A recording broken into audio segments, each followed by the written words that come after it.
সম্মানিত উপস্থিতি, আমরা দরুদ পড়তে হবে প্রাণ খুলে। আল্লাহ রাসূল বলেছেন, কেউ যদি মদিনা নবীকে ভালোবেসে প্রত্যেকটা জুমার দিনে 80 বার দরুদ পড়ে তার 80 বছরের সগীরা গুনাহ আল্লাহ মাফ করে দেন। বন্ধুরে আমার, হৃদয়ের জানালা খুলে সবাই শোনো, আমার নবী, আপনার নবী, দো জাহানের বাদশা নবী সরকারে মদিনা, তিনি বলে দিয়েছে, বন্ধু, কেউ যদি মদিনার নবীকে ভালোবাসিয়া প্রতিদিন যদি 1000 বার দরুদ পড়তে পারে রে, সে জান্নাত না দেখা পর্যন্ত তার মরণ হবে না। হাদিস খানে এসেছে বন্ধু, দাইলামি শরীফের মধ্যে। হাদিসের রাবি হলেন হযরতে আনাস রাদিয়াল্লাহু তাআলা আনহু। মদিনার নবী, আপনার নবী, আমার নবী, প্রাণের নবী, সরকারে দো জাহান, ইমামুল মুরসালিন, তিনি বলে দিয়েছেন, এরে যুবক, পৃথিবীর যেই কাজ তুমি যখন মনে চায় করে নাও, কিন্তু সময় করে করে একটুখানি নবীকে ভালোবেসে দরুদ পড়ে নাও, নবীজির কদমে তুমি সালাম পৌঁছে দাও। হাদিস খানে এসেছে দাইলামি শরীফের মধ্যে। হাদিসের রাবি হলেন হযরতে আনাস রাদিয়াল্লাহু তাআলা আনহু। তিনি বলে দিয়েছেন, প্রতিদিন যদি তুমি 1000 বার নবীকে ভালোবাসিয়া দরুদ পড়তে পারো রে, ওই বান্দার জন্য স্পেশাল পুরস্কার, তাকে জান্নাত না দেখিয়ে আল্লাহ তার মরণ দিবে না। প্রাণটা খুলে বন্ধু, হৃদয় উজাড় করে কথাগুলো শোনো, ব্রেইনের মধ্যে কথাগুলো সেট আপ দিয়ে দাও। তারপরে দুরুদ দিয়ে বেশি বলবো না, কারণ আমার মূল আলোচনা আমাকে যেতে হবে বন্ধু। 2 নম্বরে হলো, আল্লাহ আমাদেরকে দুনিয়াতে পাঠিয়েছেন আল্লাহর গোলামির জন্য, জবান দিয়েছে আল্লাহর জিকির করার জন্য, দোকানপাটে বসে বসে বদনামের জন্য নয়, চৌরাস্তায় দাঁড়িয়ে দাঁড়িয়ে অগ্রহণযোগ্য কথা বলার জন্য নয়, বন্ধু শপিং মলে কোলাহল পরিবেশে দাঁড়িয়ে দাঁড়িয়ে অপ্রাসঙ্গিক যেটা ইসলাম সাপোর্ট করে নাই বক্তব্য দেওয়ার জন্য নয়, ভালো ভালো ভালো বন্ধু খাবার খাওয়ার জন্য নয়। আল্লাহ বলেছেন, বান্দা, আমি তোমাদেরকে ভালোবেসে জবান দিয়েছি। আবার তুমি উল্টো দিকে তাকিয়ে দেখো, অনেকেই আবার বাকশক্তিহীন, তার মানে বোবা আছে, তার জন্য পৃথিবী পুরো অন্ধকার, তোমার জন্য পৃথিবী অত্যন্ত মধুময়, শুধুমাত্র বাক শক্তি থাকা এবং না থাকায় দুইটার মধ্যেই পার্থক্য। আল্লাহ রাব্বুল আলামিন বলেছে, বান্দা, ফাযকুরুনি আযকুরুকুম, আল্লাহ বলেছেন, remember me then I will remember you, তোমরা আমাকে স্মরণ করো, আমি তোমাদেরকে স্মরণ করব। জোরে জোরে বলুন সুবহানাল্লাহ। হুজুর, কেমন করে স্মরণ করবে জানতে বড় মনে চায় গো। আমার আল্লাহ এমন চমৎকার খবর জানিয়ে দিয়েছেন, আপনার আমার প্রাণের নবী হাদিস শরীফের মাধ্যমে সমাধান দিয়েছেন। কোন বান্দা যখন ভালোবেসে মাওলার জিকির করে রে, আল্লাহ রাব্বুল আলামিন বলেছে, হাবিব, আপনি জানিয়ে দেন, আমার বান্দা যখন কোন জলসায় আমি আল্লাহর জিকির করবে, তার চাইতে উত্তম জলসায় আমি আল্লাহ তার জিকির করব। সুবহানাল্লাহ। জোরে জোরে বলেন না সুবহানাল্লাহ। বন্ধুরে আমার, জবান দিয়েও জিকির করা যায়, কলব দিয়েও জিকির করা যায়। আল্লাহর হাবিব বলেছেন, জবান এবং কলব দুটি মিলিয়ে যেই জিকির করা হয়, ওটা হলো সবচেয়ে উত্তম জিকির। প্রত্যেকটা মেশিনকে ক্লিয়ার করার জন্য, পরিষ্কার করার জন্য একটা যন্ত্র আছে। আমার নবী বলেছেন, মানুষের মনের গয়লা দূর করার জন্য যন্ত্র হলো মাওলার জিকির। জোরে জোরে বলুন না সুবহানাল্লাহ। বন্ধুরে আমার, আবারও বলছি, ও চান্দিনা কাজীপাড়া গ্রামের আমার ভাই বাবারা, আমার মা, আমার বোনেরা, সবাইকে বলছি গো, হৃদয় খুলে শোনো। বিশেষ করে যুবক বন্ধুদেরকে বলছি, তোমরা প্রাণ উজাড় করে শোনো। তোমাদের আপন স্বজন, আমাদের আপন স্বজন কবরে আছে বন্ধু, তাদের জন্য হাদিয়া পাঠাতে পারি না, কিন্তু আজকে যদি জিকির করি রে, মনে মনে যদি নিয়ত করি, মনিব, আমার দাদা কবরে, তার কবরে তুমি হাদিয়া পাঠিয়ে দিও। এই জিকির তাদের জন্য হাদিয়া হিসাবে চলে যাবে কবরে। জোরে জোরে বলুন না সুবহানাল্লাহ। আমার নবী, আপনার নবী পথ চলার জন্য সাহাবায়ে কেরামদেরকে নিয়ে রাস্তা অতিক্রম করতেছেন। করতে করতে করতে করতে করতে করতে বন্ধু হঠাৎ করে দাঁড়িয়ে গেলেন।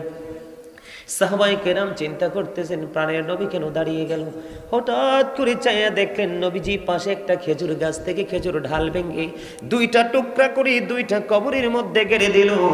আমার নবীজি যখন গেড়ে দিল বন্ধু, সাহাবায়ে কেরাম আশ্চর্য হয়ে গেল।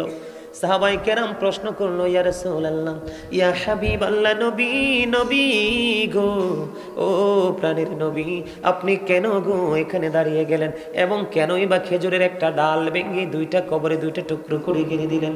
আমার নবী ডেকে ডেকে বলছে, রে ওই দুইটা কবরের মধ্যে কবরে ভয়ঙ্কর আযাব চলতেছে, আমি দুইটা খেজুরের ডাল দুইটা টুকরা করে ভেদ গেড়ে দেওয়ার কারণ হলো এই খেজুরের ডালগুলো যতক্ষণ পর্যন্ত সবুজ থাকবে আল্লাহর জিকিরি করবে, আর এই জিকিরের উসিলায় কবরবাসীর কবর আযাব আমার আল্লাহ কিছুটা হলো মাফ করে দিবি। জোরে জোরে বলুন না সুবহানাল্লাহ। সুবহানাল্লাহ ওয়ালহামদুলিল্লাহ লা ইলাহা ইল্লাল্লাহ, সুবহানাল্লাহ আলহামদুলিল্লাহ লা ইলাহা ইল্লাল্লাহ, লা ইলাহা ইল্লাল্লাহ, লা ইলাহা ইল্লাল্লাহ। নবী আমার নূরের ফুতুল জগৎ করলেন ও জালা, নবী আমার নূরের ফুতুল জগৎ করলেন ও জালা, রোজ হাসরে করবেন তিনি উম্মতের ফয়সালা। সুবহানাল্লাহ আলহামদুলিল্লাহ লা মুহাম্মাদে লা, সুবহানাল্লাহ আলহামদুলিল্লাহ লা ইলাহা ইল্লাল্লাহ, লা ইলাহা ইল্লাল্লাহ, লা ইলাহা ইল্লাল্লাহ। অহরসে কুরসি লৌহ কলম সৃষ্টি জাহান ও শিলা, অহরসে কুরসি লৌহ কলম সৃষ্টি জাহান ও শিলা, নিজে আল্লাহ খুশি হইয়া নাম রাখিলেন হাবিবুল্লাহ। সুবহানাল্লাহ আলহামদুলিল্লাহ লা ইলাহা ইল্লাল্লাহ, সুবহানাল্লাহ আলহামদুলিল্লাহ মুহাম্মাদে ইল্লাল্লাহ, লা ইলাহা ইল্লাল্লাহ, লা ইলাহা শাহাদাতের বাণী ঠোঁটে আসিলেন কামলিওয়ালা, শাহাদাতের বাণী ঠোঁটে আসিলেন কামলিওয়ালা, মক্কাতে ফুটিল রবি নূরে মিন নূরে আলা। সুবহানাল্লাহ আলহামদুলিল্লাহ লা ইলাহা ইল্লাল্লাহ, লা ইলাহা মুহাম্মাদে লা ইলাহা ইল্লাল্লাহ, লা ইলাহা ইল্লাল্লাহ মুহাম্মাদুর রাসূলুল্লাহ সাল্লাল্লাহু আলাইহি ওয়াসাল্লাম। জিকির করার সময় সব সময় আওয়াজ দিয়ে করবেন, কেন জানেন? আপনার জিকিরের আওয়াজ যত বড় হবে শয়তান তত দূরে যাবে, আর শয়তান যত দূরে যাবে আপনি আমি ততই নিরাপদ। সুবহানাল্লাহ বলেন না? শয়তান আমাদের প্রকাশ্য শত্রু। শয়তানের কারণে মানুষ ভালো কাজ থেকে দূরে থাকে, মন্দ কাজের দিকে হেসে হেসে এগিয়ে যায়। তবে সবচেয়ে বড় একটা নিয়ামতের খবর হলো আল্লাহ বলেছেন ইন্না কাইদা শাইতানি কানা দাঈফা। আল্লাহ বলেছেন শয়তান ডিসিপশন ইজ ভেরি উইক। শয়তানের ধোঁকা মুমিনের জন্য একেবারে দুর্বল। তার এক্সাম্পল হলো আজকে আপনারা যারা জান্নাতের বাগানে চলে এসেছেন, আপনাদের কাছে শয়তান হেরে গেছে। সুবহানাল্লাহ বলবেন না? আর যারা আসতে পারেনি তারা শয়তানের কাছে হেরে গেছে, তাদের জন্য বদকিসমত। আর আপনার আমার জন্য জোরে জোরে করুন সুবহানাল্লাহ। বন্ধুরে আমার, আমি আমার মূল আলোচনায় ফিরে যেতে চাই। আজকের আলোচনার বিষয় হলো বন্ধু কারবালা। শুহাদায়ে কারবালা কেমন করে হলো, কেনই বা হলো, আর ওখান থেকে আমাদের এই শিক্ষাটা আমরা কি অর্জন করতে পারলাম? রাসূলের কলিজার টুকরা নারী পুরুষ ৭২ জন সঙ্গী নিয়ে কেন শহীদ হয়ে গেল বন্ধু?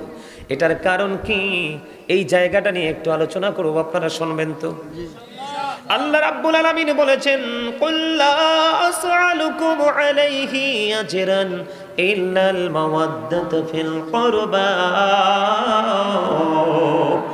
জোরে জোরে বলুন আল্লাহু আকবার, আর জোরে বলেন আল্লাহু আকবার। আল্লাহু আকবারটা এখনো মজা হয় না, বাচ্চারা আপনাদের চাইতে স্ট্রংলি আল্লাহু আকবার বলতে পারে। সুবহানাল্লাহ বলা তো আল্লাহর জিকির, আল্লাহু আকবার তো আল্লাহর জিকির, লা ইলাহা ইল্লাল্লাহ তো আল্লাহর জিকির, আলহামদুলিল্লাহ তো আল্লাহর জিকির। সৎ কাজের জন্য কাউকে ডাকা আল্লাহর জিকির, অসৎ কাজের জন্য কাউকে বারণ করা, প্রতিহত করার চেষ্টা করা এবং করা, এটা আল্লাহর জিকির। যেমন আমি এক্সাম্পল দেই, নামাজ হলো আল্লাহর জিকিরের জলসা, যেটা একই জায়গায় দাঁড়িয়ে এবং বসে সম্পন্ন করা হয়, ওটা হলো জিকিরের জলসা, যেমন নামাজ। আর যেটা বিভিন্ন জায়গা পরিদর্শন করে সম্পূর্ণ করা হয়, সেটা হলো আল্লাহর জিকিরের জুলুস, যেমন হজ হলো আল্লাহর জিকিরের জুলুস। জোরে জোরে সুবহানাল্লাহ, আর জোরে বলেন না সুবহানাল্লাহ, আর জোরে বলেন না সুবহানাল্লাহ, আর জোরে, আর জোরে। আকাশকে বাতাসকে মুখরিত করে আজকে আমরা আমাদের মালিককে রাজি করে যাব জিকিরের মাধ্যমে। জোরে জোরে বলেন আমিন, আর জোরে বলেন আমিন। আমরা তো নবীর সৈনিক, তাই না? আহলে বাইতের প্রেমিক, সাহাবায়ে কেরাম, তাবিন, তাবে তাবিন, পূর্বসূরি আইম্মায়ে কেরাম এবং বর্তমানে হক্কানি আলেম এবং হক্কানি আল্লাহর ওলিদের প্রেমিক, তাই না? আল্লাহর ওলিদেরকে ভালোবাসেন না? আজকে তো এখানে একজন আল্লাহর ওলি আছেন, আসেনি? আপনারা ওনাকে চেনেন? সভাপতিত্ব করবেন, উনি কি আছেন এখানে? উনি আসবে আলহামদুলিল্লাহ বলেন। আমার টাইম কতক্ষণ, নাকি আমার ইচ্ছে মতো? কারণ কারবালার আলোচনাটা এমন একটা জায়গা, ঢুকলে কিন্তু হুট করে পেশাব আসলে কিন্তু আমি নেমে যাব। আপনারা আমার আলোচনাটা শেষ না করা পর্যন্ত অন্ততপক্ষে ওনাকে একটু, হ্যাঁ, একটু রুমে নেবেন বিশ্রামের জন্য, ঠিক আছে তো? দাদা কি বলেন? থাক, দাদার অসুবিধা হয় তুমি দিও না, প্রয়োজন হলে আমি বলবো, তুমি বসো। আপনারা কি আমার কথা একমত না? আমি তো এখনো আলোচনায় ঢুকিই নাই। ঢুকলে, আলোচনায় ঢুকলে আমি বিভিন্ন দিক থেকে প্রসঙ্গ আনতে হবে, সাবজেক্টের উপরে দাঁড়িয়ে থাকতে হবে, স্ট্রে করতে হবে। আমাকে আলোচনাটা গোছাইতে হলে আপনারা সাধারণ মানুষ, সাধারণ ভাষাও কখনো কখনো ইউজ করতে হবে। যেমন এই যে আমি পবিত্র কালামে হাকিম থেকে যে আয়াতটা তেলাওয়াত করেছি, আপনারা কিন্তু কিছুই বুঝেন নাই। যখন আমি বাংলাটা বলেছি তখন আপনারা মোটামুটি একটু বুঝতে পেরেছেন, তাই না? বন্ধ বসে আছি, আপনারা বসে আছেন। আমরা প্রত্যেকটা পার্সন কিন্তু ডবল পার্সন। কি ডবল পার্সন? তার মানে আমরা সিঙ্গেল নই, আমরা ডবল। কেমনি, কিভাবে? এই যে আপনি, আমি, আমরা, আমার দাদাভাই একজন মানুষ, আমি একজন মানুষ, আমার দাদাভাই একজন মানুষ, আমরা একজন আরেকজনকে মানুষ হিসাবে ডাকি, চিনি, তাই না? এই মানুষটাকে আল্লাহর কোরআনের ভাষায় কখনো বলা হয় ইয়া আইয়ুহান নাস, আবার কখনো বলা হয় ইয়া আইয়ুহাল ইনসান। ওয়ার্ড মিনিং কিন্তু একটাই, অর্থ কিন্তু একটাই, মানুষ। ইংলিশে এটাকে কখনো বলা হয় ম্যান, আবার কখনো বলা হয় পার্সন। এটা হলো মাথা থেকে পা পর্যন্ত যে মানুষ, এই মানুষ। এটার ভিতরে আরেকটা মানুষ আছে, সেই মানুষটাকে আল্লাহর কোরআনের ভাষায় বলা হয় রূহ। ইংলিশে এটাকে বলা হয় সোল, বাংলাতে বলা হয় আত্মা। আল্লাহ বলেছেন কওলির রূহু মিন আমরি রাব্বি, say the soul is the order of my Lord, past tense, present tense, future tense. আল্লাহ রাব্বুল আলামিন বলেছেন আত্মাটা জাস্ট আল্লাহর অর্ডার, আল্লাহর নির্দেশ। কি অর্ডার? জাস্ট আল্লাহর নির্দেশ। আপনার এটা শুধু প্লেসটাকে চেঞ্জ করে, স্থান পরিবর্তন করে। তার এক্সাম্পল, আমরা যখন আপনি আমি মায়ের ওদর, আমি যখন আপনি আমি যখন মায়ের ওদরে ছিলাম, তখন কিন্তু আপনার আমার রুহুটা কোথায় ছিল? রুহের জগতে। আল্লাহর আরশের চারপাশটাকে রুহের জগৎ বলা হয়। ওখানে মায়ের ওদরে আপনার আমার বডিটা হলো, সেখান থেকে রুহুটাকে ট্রান্সফার করে আপনার বডিতে ঢুকাই দিল। তারপরে আপনি আমি মায়ের ওদর থেকে একটা মানুষ রূপে আসলাম। আরেকটা দিন এই দেহ থেকে পাখিটা চলে যাবে। কোন দিন চলে যাবে, কোন অবস্থায় চলে যাবে, এটা সৃষ্টির কাছে যেমনি ছিল অজানা, আজও তেমনি অজানা, ভবিষ্যতেও থাকবে অজানা। যেদিন আপনার আমার ভিতর থেকে পাখিটা চলে যাবে, সেদিন কিন্তু আপনার আমার নামের আগে একটা শব্দ যুক্ত হবে, মরহুম। কি কথা বলে? কি মরহুম? I am a dead, you are dead. আপনি আমি আমরা সবাই মৃত বলে ঘোষিত হব। পার্থক্যটা কোথায়? আমি আপনাদেরকে জাস্ট টিচিং দিচ্ছি, এটা কিন্তু একটা ক্লাস। এটা কি? এটা একটা ক্লাস। সব স্টুডেন্ট কিন্তু ভালো করতে পারে না। কিছুদিন আগে এসএসসি রেজাল্ট দিছে না, অনেকে কাঁদছে, আবার অনেকে বাদ ভাঙ্গা উল্লাসে মেতেছে, কারণ সে অ্যাটেন্টিভলি সবকিছু শ্রবণ করেছে। এবং যখন সে এক্সাম হলে যখন গিয়েছে, কেন্দ্রে যখন গিয়েছে, সে নন স্টপলি এ টু জেড সে রাইটিং করেছে। কথা বলেন না কেন? ক্লাসে যখন টিচার টিচিং দিয়েছিল, তার লিসেনিংটা ছিল অত্যন্ত চমৎকার। কথা কি বুঝে আসছে আমার? জাস্ট টাইম ইন টাইমে সে ক্লাস অ্যাটেন্ড করেছে, এবং যতক্ষণ ক্লাসটা প্রয়োজন ছিল ততক্ষণ থেকে সে আবার সময় মতো ক্লাস থেকে আউট হয়েছে। দিন শেষে তার কিন্তু কাঙ্ক্ষিত রেজাল্ট চলে আসলো। তার রেজাল্টে তার পিতামাতা, তার আপন স্বজন সবাই উল্লাসিত। ঠিক তেমনি ভাবে আজকের এই ক্লাসটাও তেমন। বছরে যদি বেঁচে থাকেন আরেকবার দেখা হবে, নয়তো বা চিরকালের জন্য পরপারে চলে যাবেন। আজকের এই প্রোগ্রামটাকে মনে করেন জীবনের শেষ প্রোগ্রাম, তাহলেই দেখবেন অত্যন্ত মধুময় মনে হবে আজকের এই প্রোগ্রাম। আর যদি মনে করেন যে জাস্ট ফর্মালিটি, তাহলে কিন্তু আপনি সফল হতে পারবেন না। সম্মানিত উপস্থিতি,